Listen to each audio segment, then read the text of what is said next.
sebelum ya. Ya, saya akan ya. 1, 2, 3. Di sini senang, di sana senang, di mana-mana hatiku senang. Di sekolah senang, di rumah senang, di sekolah hati senang. Tangan dilambai-lambai, minggu digoyang-goyang, kaki dihentak-hentak, hati senang. Kaki dilambai-lambai, minggu digoyang-goyang, kaki dihentak-hentak, hatiku senang. Sudah senang betul? Sudah.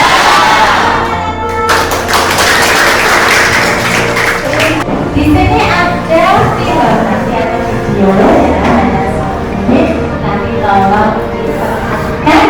Setelah itu kemudian anak-anak membentuk kelompok, gak usah ramai, hanya 2 kelompok menjadi 1 ya. Jangan lupa balik dan kamu tulis apa ya, inti dari video tadi.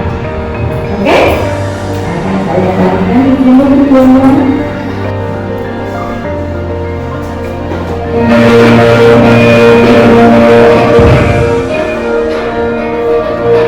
Silakan diperhatikan anak-anak. Pukul 10 pagi, sudah saatnya Tio Satrio mandi dan siap berangkat ke sekolah.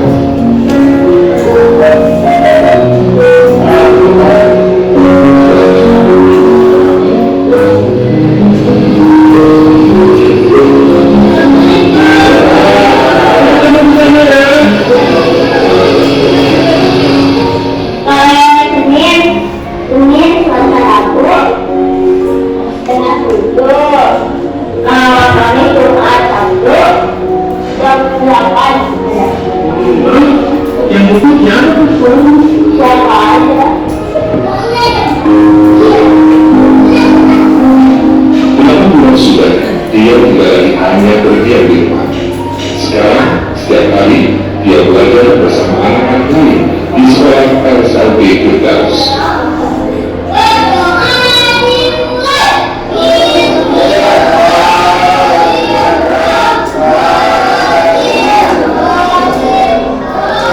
Dia lahir di dusun Cibogor, Penawangan, Ciamis, Jawa Barat, 11 tahun lalu, tanpa 2 tangan, tanpa 2 kaki.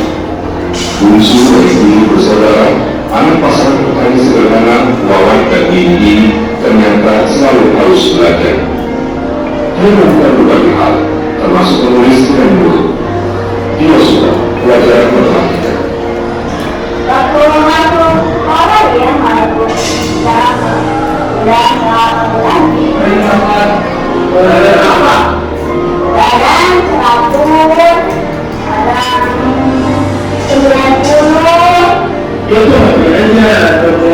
Mengerjakan PR, mengerjakan PR,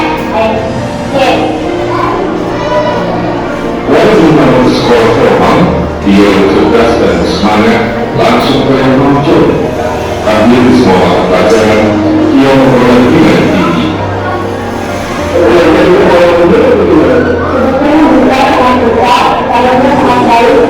dan berusaha mengangkat pelajaran juga baik karena itu lebih ke kegiatan mental. Sempat menjadi perguruan terakhir di dengan kedua. Keluar berikutnya berjalan. Boleh itu? Iya. Sehingga pantang menyerang Tio Satrio telah mulai simpan dari siapa saja. Dari hari ke hari, dengan bertambahnya pengetahuan dan pengalaman, Tio memupuk cita-cita. Walau dia belum menentukan cita-cita seperti apa yang cocok untuknya. Kalau lebih dari video sudah begini. Ya, Diterima aja. Dia memang tunangannya. ya. Nanti kalau sudah besar, cita-cita mau jadi apa? Banyak sih, tapi ya ini.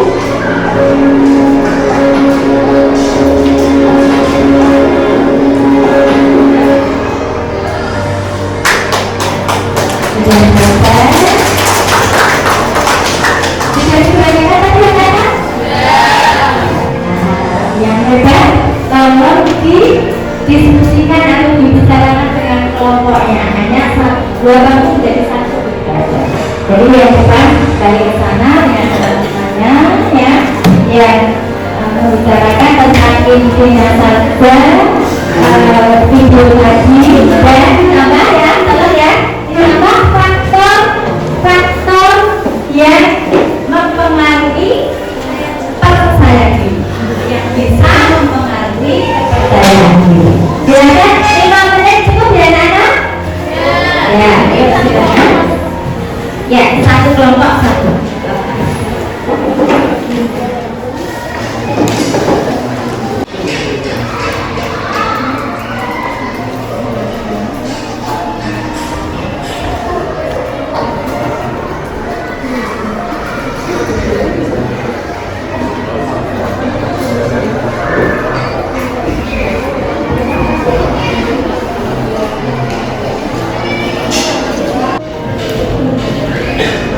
Saya kira cukup ya anak?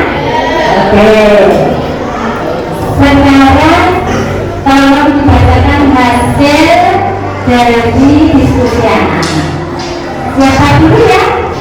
Oh ya, ternyata. Kalau masuk ya di sini. Bacakan yang lain perhatikan. Saya ingin menyampaikan kesimpulan dari video yang telah disampaikan. Kesimpulannya adalah dia selalu percaya diri, walaupun di awal sekolah dia pernah merasa kurang percaya diri, tetapi ia bisa mengubah rasa kurang percaya diri menjadi percaya diri. Lalu ini beberapa faktor untuk mempengaruhi rasa percaya diri. Yang pertama, faktor eksternal. Pertama, lingkungan keluarga dan lingkungan pertemanan. Lalu faktor internal bisa dipengaruhi dari motivasi diri, pandangan hidup, lalu tujuan hidup. Sekian buku saya. Saya kepanjangan. Jempol, jempol, bagus. Ini bahasa yang hebat ya. Kan dari nama yang lain. Siapa ya? Ngajak. Oh, ya, silakan Mbak Nas, Mbak maju ya.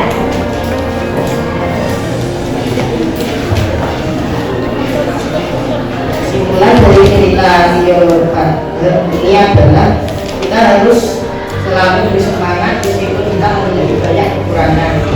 Yang saat ini yang merupakan orang yang memiliki kekurangan tetap bersemangat meskipun dia tidak memiliki tangan dan kakinya.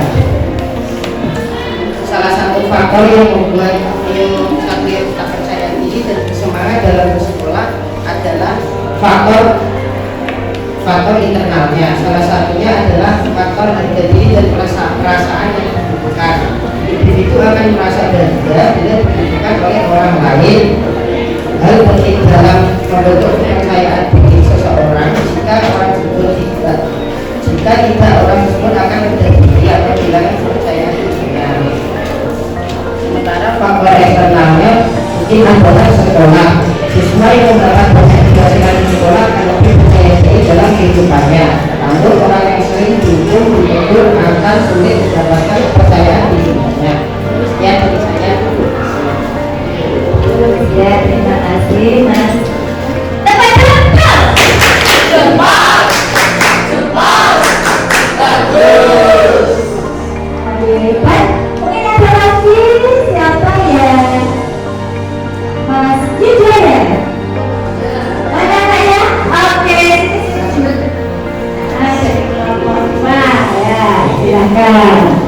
Buat saya tadi, Tio tetap percaya diri dalam belajar di sekolah karena ada beberapa faktor. Yang pertama ada faktor internal. Faktor internal yang seperti yang disebutkan masalah tadi ada harga diri dan perasaan. Nah, Tio karena teman-temannya mendukungnya tentang kekurangannya. Sekian dari saya. Terima kasih Mas Yuda. Tepat jempol, jempol, jempol, bagus.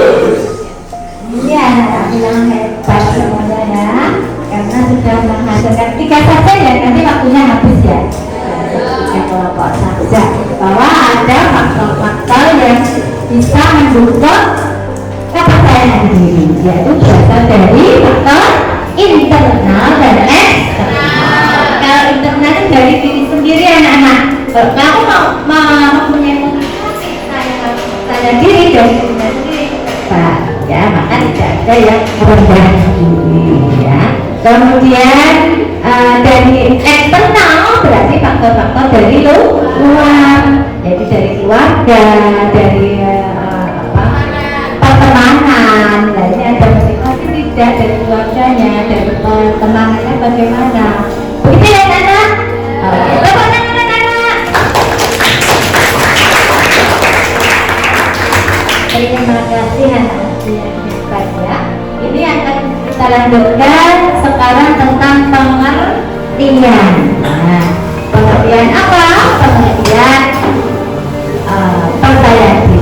Jadi menurut pengetahuan dalam kamus istilah bimbingan dan konseling, percaya diri adalah kondisi mental atau psikologis dari seseorang yang memberi keyakinan kuat pada dirinya untuk berbuat atau melakukan sesuatu tindakan. Ini adalah percaya diri menurut pengetahuan. Itu kan? Ya. Kita lanjutkan lagi. Nah, tentang ciri-ciri rasa percaya diri. Ya, cuma membacakan. Yang pertama adalah berani menerima tantangan. Tadi dia berani nggak?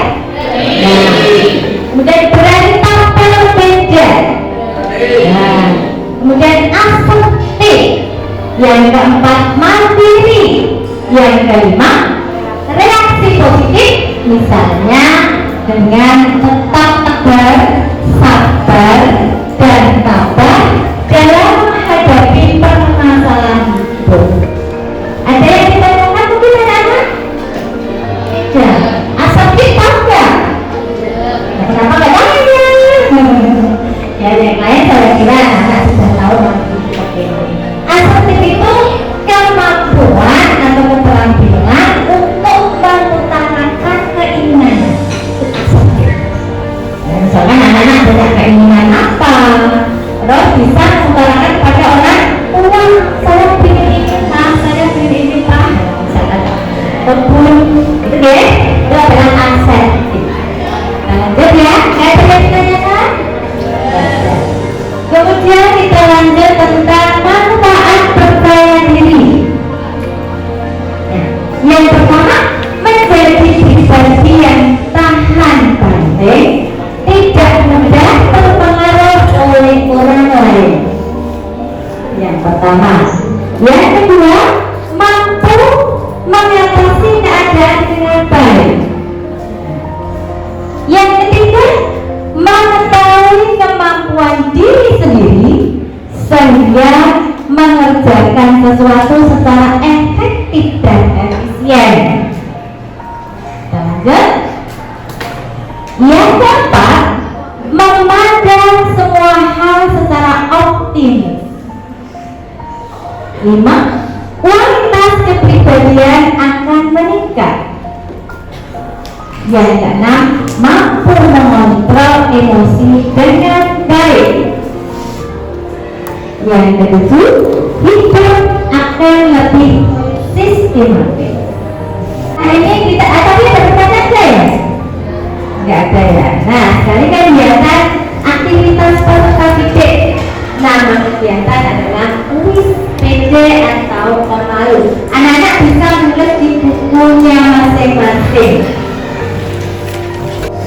Dengan tujuan mengenal dan mengetahui termasuk dirinya sendiri, termasuk pribadi yang pede atau pemalu ya.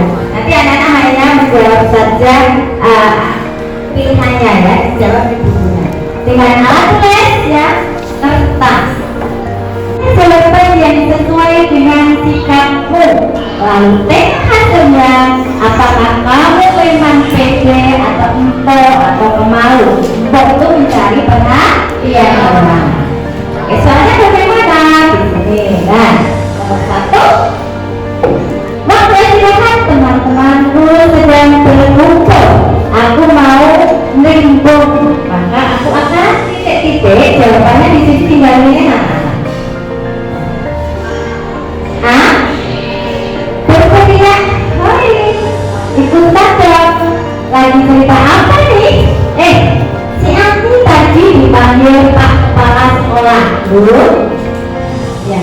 Yang A ya. Yang kedua, masuk ke kerumunan, dengarkan pembicaraan mereka. Pada saat yang tepat, aku akan menambahi atau mengomentari pembicaraan atau cerita mereka. Dilanjut ke B. Yang ketiga, masuk ke kerumunan dengan pembicaraan mereka. Mereka tertawa, aku ikut tertawa. Silakan di jawab A, B, atau C. Sudah? Kita lanjutkan nomor 2. Sehabis menerangkan pelajaran, guru mulai bertanya kepada temanku satu-satu. Aku akan titik-titik. A. Menggerak-gerakkan kepala dan tubuh sambil mengacung-acungkan dahi.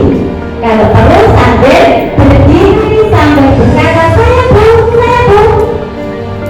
Yang kedua, duduk yang tenang sambil menyiapkan jawaban. Yang ketiga, ketakutan setengah mati, keringat dingin keluar. Minta izin ke kamar kecil. Rencanaku.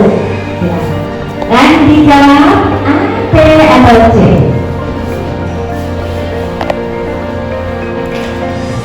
Sudah? Nomor 3. Aku sedang jalan-jalan bertiga. Lalu ada orang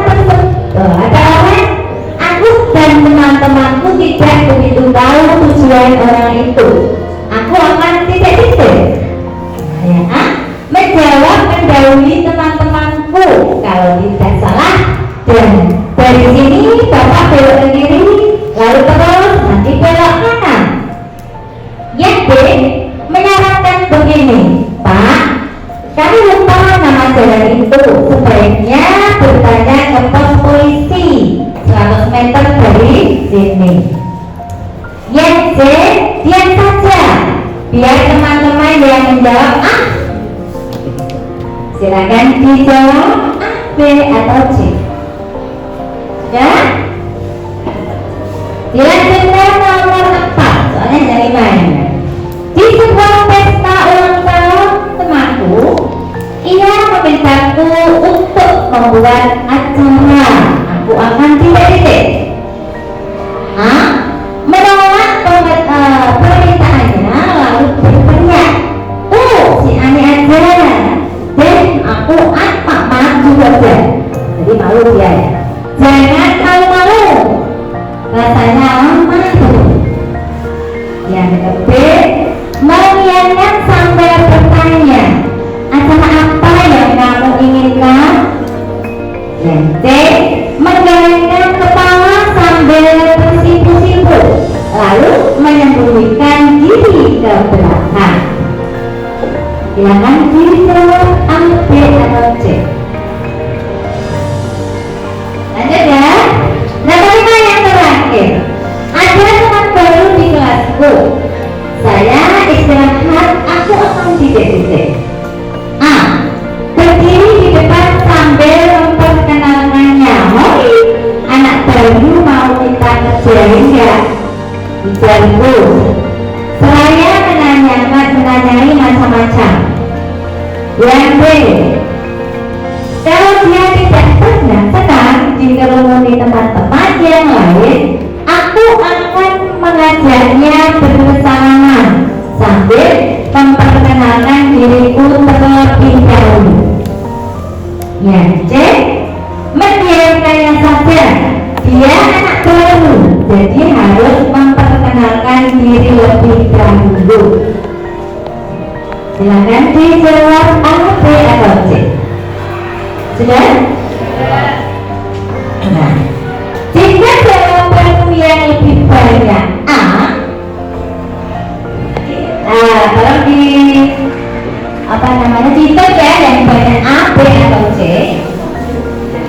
maka kalau A, kamu cenderung menonjolkan diri, suka menarik perhatian orang, ucapanmu juga sering tidak dipikir lebih dahulu, Padahal bisa saja ucapanmu itu menyesatkan atau menyakiti hati orang lain. Ini kalau kamu banyak menjawab yang A.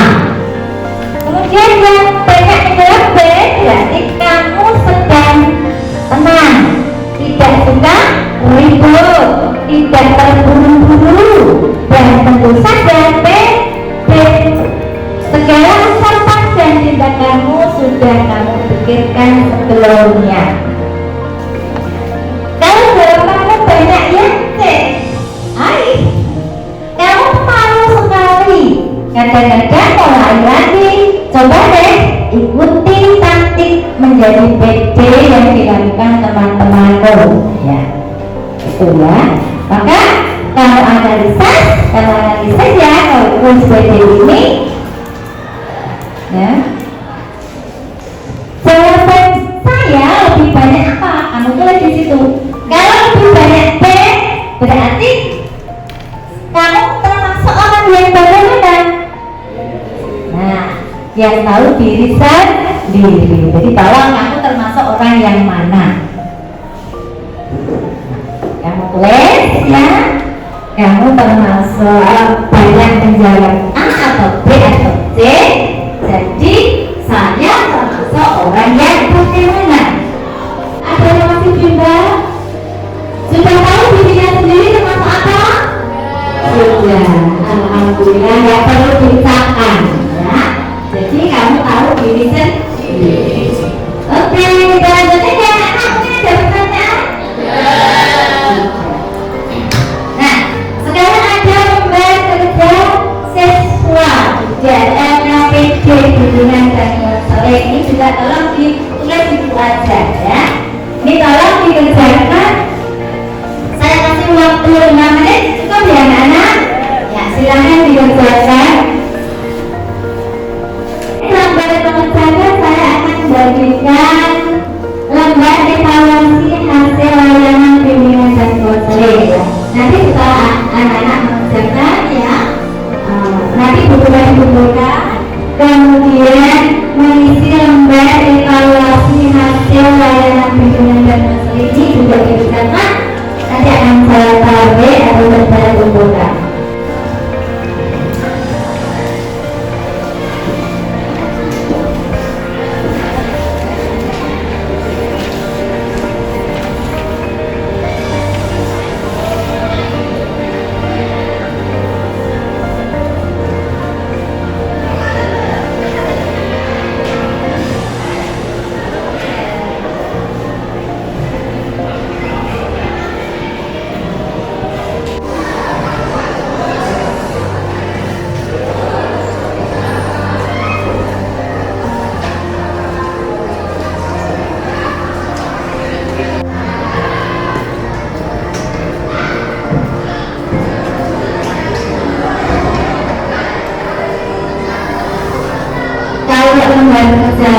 Peserta didik sudah selesai, langsung anak-anak mengerjakan tadi evaluasi hasil, ya, evaluasi hasil tinggal mentangi, ya. SS itu sama setuju, S itu setuju, ya, kemudian STS sama tidak setuju, dan KS kurang setuju.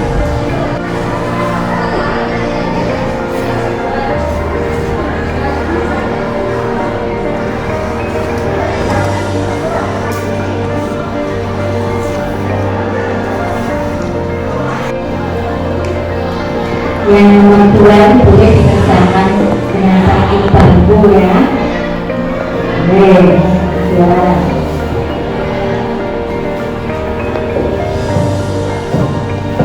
Kalau sudah selesai langsung ya lembar evaluasi hasil boleh dikerjakan tinggal dengan yang sesuai dengan diri kamu.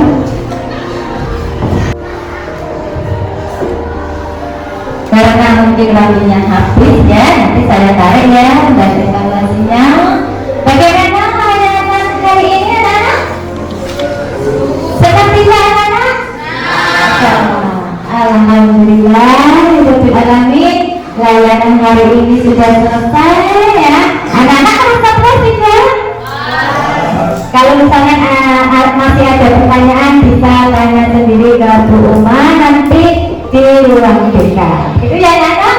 Selamat pagi, selamat beraktivitas lagi sesuai dengan jam pelajaran setelah ini. Ya, semoga anak-anak tetap sukses ya. Selamat pagi, wassalamualaikum warahmatullahi wabarakatuh.